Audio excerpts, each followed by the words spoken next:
ચોવીસ કલાકમાં 4 બાળકો પર હુમલા બાદ તંત્ર હરકતમાં. નગરજનોમાં હજી પણ ભય અને રોષ. આમોદ નગરમાં છેલ્લા કેટલાક દિવસોથી રખડતા શ્વાનોના વધતા હુમલાઓએ નગરજનોમાં ભારે ભય અને ચિંતા ફેલાવે છે. છેલ્લા 24 કલાકમાં અલગ અલગ વિસ્તારોમાં રમતા 4 નિર્દોષ નાના બાળકો પર શ્વાનોએ હુમલો કરતા તેઓ લોહી લુહાણ બન્યા હતા. ઇજાગ્રસ્ત બાળકોને તાત્કાલિક આમોદ સામૂહિક આરોગ્ય કેન્દ્ર તેમજ વધુ ગંભીર ઇજાઓ ધરાવતા બાળકોને ભરૂચ હોસ્પિટલ ખાતે ખસેડવા પડ્યા હતા, જેના કારણે માતા પિતાઓમાં ગભરાટ ફેલાયો છે અને સુરક્ષા અંગે ગંભીર પ્રશ્નો ઉભા થયા છે.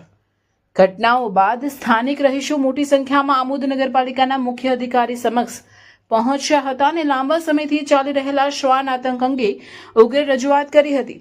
રહીશોનું કહેવું છે કે અગાઉથી અનેકવાર રજૂઆતો છતાં અસરકારક અને કાયમી પગલાં લેવામાં આવ્યા ન હતા, જેના કારણે નાના બાળકો ગંભીર રીતે ઇજાગ્રસ્ત બન્યા છે અને તંત્ર સામે અસંતોષ વધ્યો છે.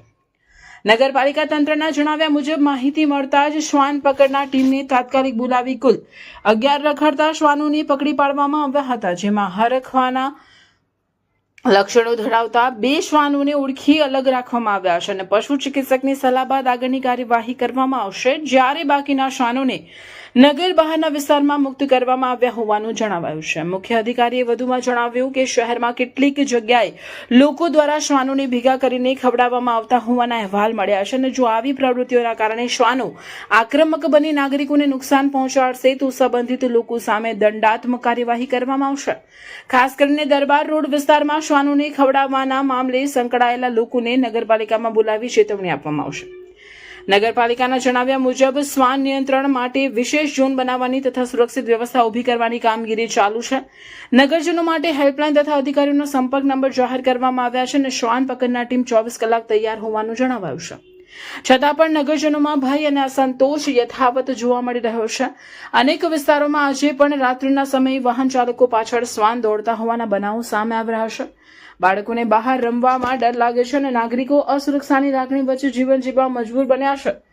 લોકો સવાલ ઉઠાવી રહ્યા છે કે શું તંત્ર કોઈ મોટી ઘટના બાદ જ હરકતમાં આવશે? નગરજનોની માંગ છે કે માત્ર તાત્કાલિક કાર્યવાહી પૂરતી નથી, પરંતુ લાંબા ગાળાનું આયોજન, રસીકરણ, નિયંત્રણ, તાલીમ પ્રાપ્ત સ્ટાફ અને સતત મોનિટરિંગ દ્વારા શહેરને રખડતા શ્વાનોના આતંકમાંથી કાયમી મુક્તિ અપાવવી જરૂરી છે, જેથી ભવિષ્યમાં આવી દુર્ભાગ્યપૂર્ણ ઘટનાઓ ફરી ન બને.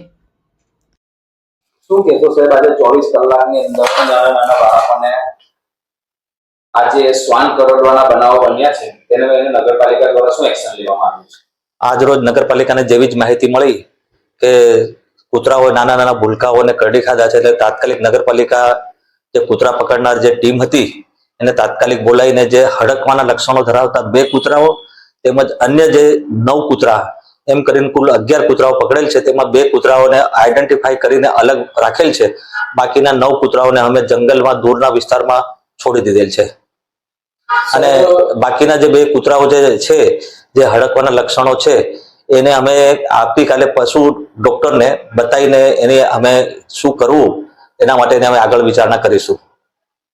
બીજી બાજુ છે કેટલાક લોકો આ શ્વાનને જે ટોળે બંધ ભેગા કરીને સાહેબ જે કૃત્ય કરી રહ્યા છે તે બાબતે શું કહેશો?